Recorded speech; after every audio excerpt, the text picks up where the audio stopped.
Suap itu negatif, suap itu merugikan. Korupsi tidak jujur hapus.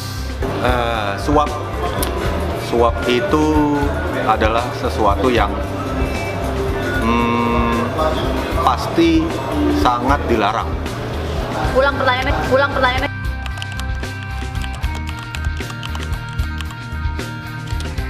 KPK, tikus, korupsi. Licik, jahat. Dosa.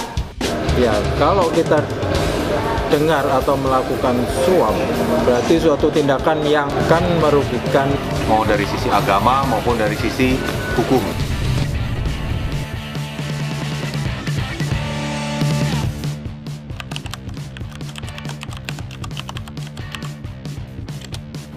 Suap atau penyuapan adalah tindakan untuk memberikan atau menerima sesuatu yang melanggar hukum, baik itu berupa material maupun tidak material, yang akan berpengaruh terhadap kinerja seseorang.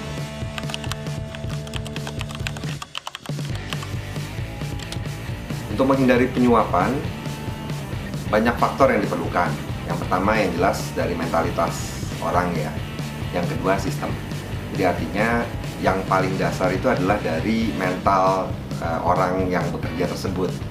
Tapi sebagai alat untuk mencegah, itu juga sistem yang baik juga diperlukan.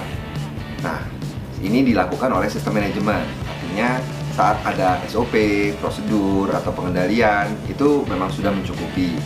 Namun kadang-kadang atau lebih seringnya, sistem tersebut itu tidak bisa melakukan deteksi, pencegahan maupun nanti penanganan terhadap keseluruhan proses penyuapan tersebut.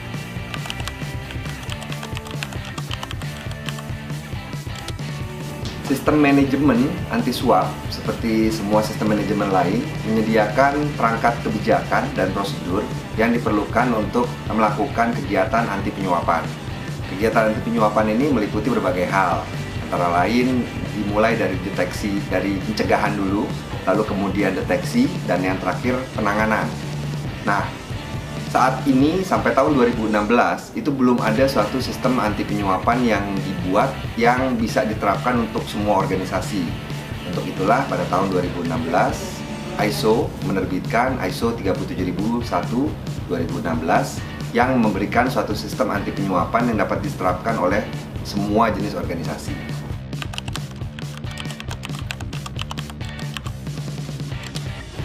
Standar ISO 37001 itu perlu diterapkan oleh semua jenis perusahaan maupun organisasi, baik itu publik maupun itu swasta. Kenapa demikian? Karena risiko penyuapan itu dihadapi pada semua sektor. Ya tentu saja pada sektor publik risikonya lebih besar. Kenapa? Karena sektor publik itu pertama anggarannya lebih besar, lalu kemudian paparan kepada publiknya pun lebih besar.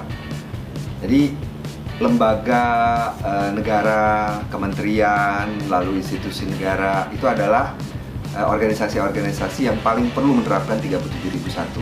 Namun di luar itu BUMN maupun perusahaan-perusahaan swasta lainnya itu juga perlu, karena ada berbagai aktivitas yang perlu dilakukan pencegahan maupun penanganan terhadap tindakan-tindakan penyuapan yang mungkin dilakukan.